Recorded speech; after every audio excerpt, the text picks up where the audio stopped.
जय जगन्नाथ सांग माने राधे राधे। आसंतु जानिबा श्री जगन्नाथ लीला रहस्यर पंचम अध्याय स्वप्न विलास चरित। जेई गौर सेही कृष्ण सेही जगन्नाथ। एही तत्व साधारणतः लोक जानते नहीं। श्री गौरांग महाप्रभु श्री राधाकृष्णंकर मिलित तनु यह शास्त्रर प्रमाण। मात्र जो माने मूढ़ से माने एही अभ्रांत तत्व को जानी पारंती नहीं। स्वयं भगवान श्रीकृष्ण कहिछंती नाहम प्रकाशः सर्वस्य जोगो माया समावृतः। अर्थात मु सर्वत्र प्रकाशित हुए नहीं, मु जोगमाया द्वारा आवृत होइथाए। तेणु जो माने भगवान श्रीकृष्णंकर कृपा प्राप्त होइछंती सेमाने केवल तांको जानी पारिबे। ईश्वरेर कृपालेश हयच जहारे सेही तो ईश्वर तत्व जानी बारे पारे। निजर ज्ञान वैराग्य बा निज चेष्टा माध्यम रे तांको जानी हेब नाही। तेणु स्वयं भगवान श्रीकृष्ण निजकु दान करिबा निमित्त श्रीकृष्ण चैतन्य रूप रे आसीथिले। उत्तम अधम किछि विचार न करी समस्तंको कृपा प्रदान करुछंती। मात्र आंभमानंक वृद्धावस्था एते जे आंभे सेही कृपा लाभ करि पारु नाही।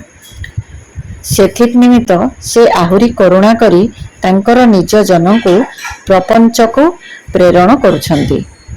मात्र जेउ मानंक पुंजीभूत स्वीकृत अछि सेमाने केवल गौर तत्व बुझी पारिबे। से भली व्यक्ति गौरांग पादपद्म रे आश्रित हेबे। से गौरांगक कृपा लाभ करिबे एवं गौरांग पादपद्म रे भक्ति लाभ करिबे। फलतः श्रीमती राधाराणीक पादपद्मरु निर्गत प्रेम तांक हृदय रे जाग्रत हेबो। तत्परे से प्रेम समुद्र रे मज्जित हेबे। केवल सेतेबेले सेही गौर तत्व बुझिबाकू सक्षम हेबो। श्री चैतन्य चरितामृत रे कृष्णदास कविराज गोस्वामी गौर तत्व वर्णना करिछंती। राधा पूर्ण शक्ति कृष्ण पूर्ण शक्तिमान दुई वस्तु भेद नाही शास्त्र परमाण। राधा कृष्ण ऐच्छ सदा एकई स्वरूप लीला रस आस्वादिते धरे दुई रूप। राधा भाव कांति दुई अंगीकार करी श्रीकृष्ण चैतन्य रूपे जैल अवतार। श्रीकृष्ण चैतन्य गोसाई ब्रजेन्द्र कुमार रसमय मूर्ति कृष्ण साक्षात श्रृंगार। श्रीमती राधाराणी पूर्ण शक्ति और श्रीकृष्ण पूर्ण शक्तिमान अटंती। वैदिक शास्त्रर प्रमाण अनुजाई दुहे विभिन्न अभिन्न अटंती। से राधा और कृष्ण एक अटंती। मात्र वर्तमान लीलारस आस्वादन निमित्त दुई रूपरे आविर्भूत होइछंती। श्रीमती राधाराणी भाव और कांति अंगीकार करी भगवान श्रीकृष्ण श्री चैतन्य महाप्रभु रूपे आविर्भाव होइछंती। श्री चैतन्य गोसाई श्री नंद महाराजंकर पुत्र श्रीकृष्ण अटंती। श्रीकृष्ण जे कि नंद महाराजंक पुत्र से सची मातांक पुत्र रूपे आविर्भूत होइछंती। ब्रजेन्द्र नंदन सेई सची सुता हेला सेई। तेणु से श्रृंगार रसराज अटंती।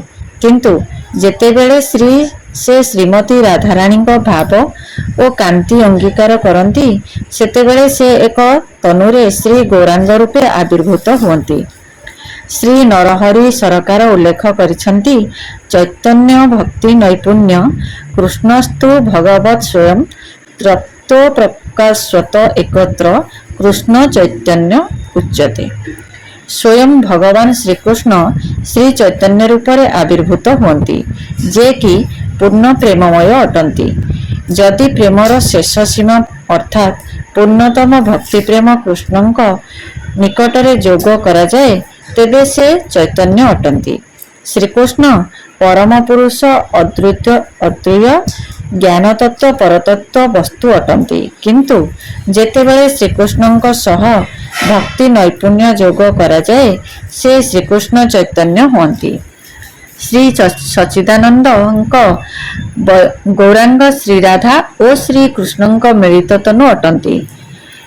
ताहा अर्थ गौरांग स्वरूप दुईटी विपरीत वस्तुर मिलन हुए। ସେହି ଦୁଇଟି ବିପରୀତ କ'ଣ? ସମ୍ଭୋଗ ଓ ବିପ୍ରଳମ୍ବ। ଏହି ମିଳନ ଓ ବିରହ ଗୋଟିଏ ପାତ୍ରରେ ମିଳିତ ହୋଇଛନ୍ତି, ତାହା ଶ୍ରୀ ଚୈତନ୍ୟ ଅଟନ୍ତି। ଏଥିରେ ଅତି ଗୁହ୍ୟ ତତ୍ତ୍ୱ ଅଛି। ଯେତେବେଳେ ଆମ୍ଭେ ଭକ୍ତି ନୈପୁଣ୍ୟର କଥା କହୁ, ସେତେବେଳେ ତୁମେ କେଉଁ ପ୍ରକାର ଭକ୍ତିକୁ ବୁଝୁଛ? ସେ ପ୍ରସଙ୍ଗରେ ଭକ୍ତି ଅର୍ଥ ନିତ୍ୟ ସିଦ୍ଧ, ତାହାର ଅନ୍ୟତମ ପ୍ରେମ ଭକ୍ତି। ତେଣୁ ଭକ୍ତି ନୈପୁଣ୍ୟର ତାତ୍ପର୍ଯ୍ୟ ହେଉଛି ପ୍ରେମ ଭକ୍ତିର ଶେଷ ସୀମା, ତାହା ମାଦନାକ୍ଷ ମହାଭାବ। ସେହି ପ୍ରେମ ଭକ୍ତିର ଶେଷ ସୀମା ହେଉଛନ୍ତି ଶ୍ରୀମତୀ ରାଧେ। ଶ୍ରୀମତୀ ବାର୍ଷଭାନବୀ ରାଧାରାଣୀ ମହାଭାବ ଚିନ୍ତାମଣି ସ୍ୱରୂପା ଅଟନ୍ତି ଏବଂ ଶ୍ରୀକୃଷ୍ଣ ରସରାଜ ପୂର୍ଣ୍ଣବ୍ରହ୍ମ ବ୍ରଜେନ୍ଦ୍ର ନନ୍ଦନ ସ୍ୱୟଂ ଭଗବାନ। ଯେତେବେଳେ ଏହି ଦୁହିଁଙ୍କର ମିଳନ ହୁଏ, ତାହା ହିଁ ଶ୍ରୀକୃଷ୍ଣ ଚୈତନ୍ୟ ଉଜ୍ଜ୍ୱଳ ନୀଳମଣି ଚାରି ପ୍ରକାର ସମ୍ଭୋଗର କଥା ଉଲ୍ଲେଖ କରିଛନ୍ତି। ଗୋଟିଏ ହେଉଛି ସମୃଦ୍ଧିମାନ ସମ୍ଭୋଗ। ସେହି ସମୃଦ୍ଧିମାନ ସମ୍ଭୋଗର ଶୃଙ୍ଗାର ରସରାଜ ଶ୍ରୀକୃଷ୍ଣ ଏବଂ ମହାଭାବମୟୀ ଶ୍ରୀମତୀ ରାଧାରାଣୀ ଶ୍ରୀକୃଷ୍ଣଙ୍କର ହ୍ଲାଦିନୀ ଶକ୍ତି ଅଟନ୍ତି ଏବଂ ସେ ମାଦନାକ୍ଷ ମହାଭାବର ବିଗ୍ରହ ଅଟନ୍ତି। ଏହି ମାଦନାକ୍ଷ ମହାଭାବ ଗୋଟିଏ ଅଗାଧ ସମୁଦ୍ର ଅଟେ, ଯେଉଁଠି ପ୍ରେମର ଉତ୍ତାଳ ତରଙ୍ଗମାନ ବିଦ୍ୟମାନ। ତେଣୁ ଶ୍ରୀକୃଷ୍ଣ ସେହି ଭାବ ଅଙ୍ଗୀକାର କରି ଗୌରାଙ୍ଗ ରୂପରେ ଆବିର୍ଭୂତ ହୋଇଲେ। ବ୍ରଜ ବିହରିଣୀ ଭାବରେ ଶ୍ରୀକୃଷ୍ଣ ବିରହ ଅନୁଭବ କରୁଥିଲେ, ଅର୍ଥାତ୍ ଗୌର ଅବତାରରେ ରାଧା ଭାବର ପ୍ରାଧାନ୍ୟତା ଅଛି। ଶ୍ରୀମନ୍ ଚୈତନ୍ୟ ମହାପ୍ରଭୁଙ୍କ ଲୀଳା ଅଟନ୍ତି। ଶୁଦ୍ଧ ପ୍ରେମ ସୁଖ ସିନ୍ଧୁ ପାଇ ତାର ଏକ ବିନ୍ଦୁ, ସେଇ ବିନ୍ଦୁ ଜଗତ୍ ଡୁବାୟ, କହିବାର ଯୋଗ୍ୟ ନୟ, ତଥାପି ବାଉଲେ ଜୟ, କହିଲେ ବା କେବା ପାତି ଯାୟ। ଭଗବାନ ଶ୍ରୀକୃଷ୍ଣଙ୍କର ପ୍ରେମ ଏକ ସୁଖ ସିନ୍ଧୁ ଅଟେ। ଯଦି ଜଣେ ଏହି ପ୍ରେମ ଲାଭ କରେ, ତେବେ ସେ ସମଗ୍ର ଜଗତକୁ ପ୍ରେମରେ ପରିପୂର୍ଣ୍ଣ କରିଦେବ। ସେପରି ପ୍ରେମକୁ ବର୍ଣ୍ଣନା କରିବା ସମ୍ଭବ ନୁହେଁ, ତଥାପି ମୁଁ ପାଗଳ ହୋଇ ଏସବୁ କହୁଛି। ଏକଥା କହିଲେ ବା କିଏ ବିଶ୍ୱାସ କରିବ? ଗୌରଲୀଳାର ଏକ ବିନ୍ଦୁ ସମଗ୍ର ଜଗତକୁ ପ୍ରେମରେ ଭସାଇ ଦେବ। ତୁମେ ଯଦି ଗୋଟିଏ ସ୍ଥାନରେ ସମସ୍ତ ଭୌତିକ ତଥା ଆଧ୍ୟାତ୍ମିକ ଐଶ୍ୱର୍ଯ୍ୟକୁ ସ୍ଥୂଳ କର, ତେବେ ତାହା ମହାଭାବର ଏକ କଣିକା ସହ ସମାନ ହେବ। ସେହି ଧନର ଏକମାତ୍ର ଅଧିକାରିଣୀ ଶ୍ରୀମତୀ ରାଧିକା ଅଟନ୍ତି। ଏପରି କୃଷ୍ଣଧନରେ ସେ ଧନୀ ଅଟନ୍ତି। ସ୍ୱୟଂ କୃଷ୍ଣ ଚିନ୍ତା କଲେ, ମୁଁ ଏ ଧନକୁ ଚୋରି କରିବି। ତେଣୁ ଶ୍ରୀମତୀ ରାଧାରାଣୀଙ୍କର ହୃଦୟ ମଧ୍ୟକୁ ପ୍ରବେଶ କରି ସେହି ସୁଗୁପ୍ତ ସମ୍ପତ୍ତିକୁ ଚୋରି କରି ହୃଦୟରେ ଧାରଣ କଲେ ଏବଂ ଅଙ୍ଗକାନ୍ତିକୁ ମଧ୍ୟ ଚୋରି କରି ଗୌର ହେଲେ। ଅନ୍ତରରେ ଶୃଙ୍ଗାର ରସରାଜ ରହିଲେ, ମାତ୍ର ବାହାରେ ଗୌର ରୂପରେ ପ୍ରକାଶିତ ହେଲେ। ଏହାଦ୍ୱାରା ସେ ତାଙ୍କର ତ୍ରିବିଧ ବାଞ୍ଛା ପୂର୍ଣ୍ଣ କଲେ। ସେ ନିଜର ବାଞ୍ଛା ପୂର୍ଣ୍ଣ କରି ଏହି ପ୍ରେମକୁ ଅକାତରେ ଯୋଗ୍ୟ ଅଯୋଗ୍ୟ କିଛି ବିଚାର ନ କରି ବିତରଣ କଲେ। ଏହି ପ୍ରେମ ବର୍ତ୍ତମାନ ପର୍ଯ୍ୟନ୍ତ ଦିଆଯାଇ ନଥିଲା। ଏହି ଧନ ଅତି ଗୁହ୍ୟ ଏବଂ ଗୋଲୋକ ବୃନ୍ଦାବନର ଅମୂଲ୍ୟ ଧନ ବର୍ତ୍ତମାନ ଶ୍ରୀକୃଷ୍ଣ ଶ୍ରୀ ଗୌରାଙ୍ଗ ମହାପ୍ରଭୁ ରୂପରେ ଅକାତରେ ସମସ୍ତଙ୍କୁ ହରେ କୃଷ୍ଣ ମହାମନ୍ତ୍ର ମାଧ୍ୟମରେ ବିତରଣ କରୁଛନ୍ତି। ସେ କଦାପି ଉତ୍ତମ ଅଧମ ପାତ୍ର ଅପାତ୍ର ବିଚାର କରିନାହାନ୍ତି। ତେଣୁ ଗୌରକୃଷ୍ଣ ମହାବଦାନ୍ୟ ମହା ଔଦାର୍ଯ୍ୟ କାରୁଣିକ ଅବତାର ଅଟନ୍ତି। ଭଗବାନ ଶ୍ରୀକୃଷ୍ଣ ଶ୍ରୀ ଗୌରାଙ୍ଗ ମହାପ୍ରଭୁ ରୂପରେ ଆସି କୃଷ୍ଣ ପ୍ରାପ୍ତି ନିମିତ୍ତ ଲୀଳାର ପ୍ରକାଶ କରିଛନ୍ତି। ତାହା ହିଁ ଗୌର ଲୀଳାର ଚମତ୍କାରିତା। ସେ ନିଜକୁ ନିଜେ ଖୋଜୁଥିଲେ। ସେ ତାଙ୍କ ଅନ୍ତ୍ୟ ଲୀଳାରେ ସେହି ମହାଭାବ ପ୍ରକଟ କରିଥିଲେ ଶ୍ରୀ ପୁରୁଷୋତ୍ତମ କ୍ଷେତ୍ରରେ। ତେଣୁ ସେ ମହାବଦାନ୍ୟ ଅଟନ୍ତି, କାରଣ ସେ କୃଷ୍ଣ ପ୍ରେମ ପ୍ରଦାନ କରନ୍ତି, ଯାହାକି ଅନ୍ୟ କେହି ପ୍ରଦାନ କରିପାରନ୍ତି ନାହିଁ। ମାଦନାକ୍ଷ ମହାଭାବମୟୀ ଶ୍ରୀମତୀ ରାଧିକାଙ୍କର ହୃଦୟରୁ ଦୃଢ଼ ଶୃଙ୍ଖଳରେ ଆବଦ୍ଧ କୋଠରୀ ମଧ୍ୟକୁ ପ୍ରବେଶ କରି ସେହି ସୁଗୁପ୍ତ ପ୍ରେମଧନକୁ ଚୋରି କରି ବିନା ମୂଲ୍ୟରେ ସମସ୍ତଙ୍କୁ ବିତରଣ କରିଛନ୍ତି। ଏହି କୃଷ୍ଣ ପ୍ରେମ ନାମ ସଂକୀର୍ତ୍ତନ ମାଧ୍ୟମରେ ଆମ୍ଭେ ତାହା ପ୍ରାପ୍ତ ହୋଇପାରିବା। ବେଦରେ ତ୍ରିବିଧ ତତ୍ତ୍ୱ କଥା ଉଲ୍ଲେଖ ଅଛି। ସମ୍ବନ୍ଧ, ଅଭିଧେୟ ଓ ପ୍ରୟୋଜନ। ଶ୍ରୀ ରାଧା ଓ କୃଷ୍ଣ ଏହି ତ୍ରିବିଧ ତତ୍ତ୍ୱରେ ମିଳିତ ହୋଇ ଗୌରାଙ୍ଗ ରୂପ ଧାରଣ କରିଛନ୍ତି। ଶ୍ରୀକୃଷ୍ଣ ତ୍ରିଭଙ୍ଗ ଠାଣି ଅଟନ୍ତି, କାରଣ ଶ୍ରୀକୃଷ୍ଣ ଏହି ତ୍ରିବିଧ ତତ୍ତ୍ୱରେ ପ୍ରକାଶିତ ହୁଅନ୍ତି। ସମ୍ବନ୍ଧର ମୂଳ ବିଗ୍ରହ ଶ୍ରୀ ରାଧା ମଦନ ମୋହନ, ଅଭିଧେୟର ମୂଳ ବିଗ୍ରହ ରାଧା ଗୋବିନ୍ଦ ଓ ପ୍ରୟୋଜନର ତତ୍ତ୍ୱ ମୂଳ ବିଗ୍ରହ ରାଧା ଗୋପୀନାଥ ଦେବ ଅଟନ୍ତି। ତେଣୁ ଶ୍ରୀ ଗୌରାଙ୍ଗ ମହାପ୍ରଭୁ ରାଧା ଗୋବିନ୍ଦ, ରାଧା ମୋହନ ଓ ରାଧା ଗୋପୀନାଥଙ୍କର ମିଳିତ ବିଗ୍ରହ ଅଟନ୍ତି। ଶ୍ରୀକୃଷ୍ଣଙ୍କର ପ୍ରଥମ ବଙ୍କିମା ତାଙ୍କ ପାଦପଦ୍ମ, ଯାହା ସମ୍ବନ୍ଧ ତତ୍ତ୍ୱ ଶ୍ରୀ ରାଧା ମଦନ ମୋହନ। ଦ୍ୱିତୀୟ ବଙ୍କିମା ମୁଖାରବିନ୍ଦ, ଯାହାକି ଅଭିଧେୟ ତତ୍ତ୍ୱ ଶ୍ରୀ ରାଧା ଗୋବିନ୍ଦ ଦେବ ଏବଂ ତୃତୀୟ ବଙ୍କିମା ବକ୍ଷସ୍ଥଳ, ଯାହାକି ପ୍ରୟୋଜନ ତତ୍ତ୍ୱ ଶ୍ରୀ ରାଧା ଗୋପୀନାଥ ଦେବ ଅଟନ୍ତି। ତେଣୁ ସାର ତତ୍ତ୍ୱ ହେଉଛି, ଯେଉଁମାନେ ଭାଗ୍ୟବାନ ସେମାନେ ଶ୍ରୀ ରାଧା ଓ ମଦନ ମୋହନଙ୍କ ମିଳିତ ତନୁ ଗୌରହରିଙ୍କର ପାଦପଦ୍ମରୁ ଅମୃତ ଆସ୍ୱାଦନ କରିପାରିବେ।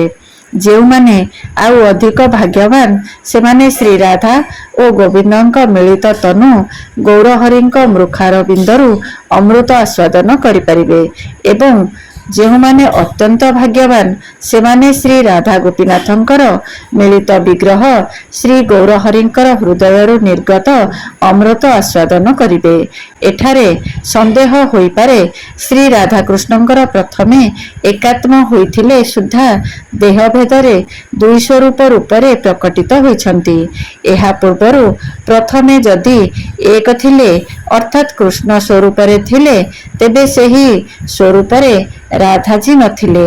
ସାଧାରଣ କୌଣସି ଦୃଷ୍ଟିରେ ଏପରି ସନ୍ଦେହ ହେଲେ ମଧ୍ୟ ଅପ୍ରାକୃତ ତତ୍ତ୍ୱ ସମ୍ବନ୍ଧରେ ଏପରି ସନ୍ଦେହ ଉଠିପାରେନା। ଅପ୍ରାକୃତ ସଚ୍ଚିଦାନନ୍ଦମୟ ଶ୍ରୀକୃଷ୍ଣଙ୍କଠାରେ ପରସ୍ପର ବିରୋଧ ଭାବର ସାମଞ୍ଜସ୍ୟ ସମ୍ଭବ ହୋଇପାରେ। ଏଥିନିମିତ୍ତ ସଚ୍ଚିଦାନନ୍ଦ ସ୍ୱରୂପ ଏକ ହୋଇ ମଧ୍ୟ ଦୁଇ ସ୍ୱରୂପରେ ପ୍ରକାଶିତ ହୋଇ ନିତ୍ୟ ଲୀଳାବିଳାସ କରି ଆସ୍ୱାଦନ କରନ୍ତି। ଏଥିରୁ ସ୍ପଷ୍ଟ ପ୍ରମାଣିତ ହେଉଛି ଯେ ଦୁଇ ସ୍ୱରୂପ ସ୍ୱଭାବସିଦ୍ଧ ଏବଂ ନିତ୍ୟ ଅଟନ୍ତି। ପୁନଃ ଏହି ଯଦି ଶ୍ରୀରାଧା ଓ ଶ୍ରୀକୃଷ୍ଣ ମିଳିତ ହୋଇ ଏକ ରୂପରେ ଶ୍ରୀ ଗୌରାଙ୍ଗ ରୂପରେ ପ୍ରକଟିତ ହୋଇଛନ୍ତି, ତେବେ ପୂର୍ବପରି ଏକ ଆଶଙ୍କା ହୋଇପାରେ। ବର୍ତ୍ତମାନ ଶ୍ରୀ ଚୈତନ୍ୟ ମହାପ୍ରଭୁ ପ୍ରକଟିତ ହୋଇଛନ୍ତି, ତେବେ ଏହା ପୂର୍ବରୁ ଶ୍ରୀ ଚୈତନ୍ୟ ମହାପ୍ରଭୁ ନଥିଲେ କିମ୍ବା ଏକାତ୍ମା ସ୍ୱରୂପ ପୂର୍ବରୁ ଶ୍ରୀ ଚୈତନ୍ୟ ଦେବ ହିଁ ପ୍ରକଟିତ ଥିଲେ। ପରେ ରାଧାକୃଷ୍ଣ ପ୍ରକଟିତ ହୋଇଛନ୍ତି, ପ୍ରଥମେ ରାଧାକୃଷ୍ଣ ନଥିଲେ, ଏପରି ନାନା ଆଶଙ୍କା ଉଠିପାରେ। କିନ୍ତୁ ମହାବରାହ ପୁରାଣରେ ଉଲ୍ଲେଖ ଅଛି, ସର୍ବେ ନିତ୍ୟା ଶାଶ୍ୱତାଶ୍ଚ ଦେହାସ୍ତସ୍ୟ ପରାତ୍ମନଃ ହାନୋପାଦାନରହିତଃ ନୈବ ପ୍ରକୃତିକା କ୍ୱଚିତ୍। ଇଏ ତ ଥିଲା ଶ୍ରୀ ଜଗନ୍ନାଥ ଲୀଳା ରହସ୍ୟର ଚତୁର୍ଥ ଅଧ୍ୟାୟର କିଛି ଅଂଶ। ପରବର୍ତ୍ତୀ ଅଂଶ ଜାଣିବା ପରବର୍ତ୍ତୀ ଅଧ୍ୟାୟରେ। ଜୟ ଜଗନ୍ନାଥ। ରାଧେ ରାଧେ।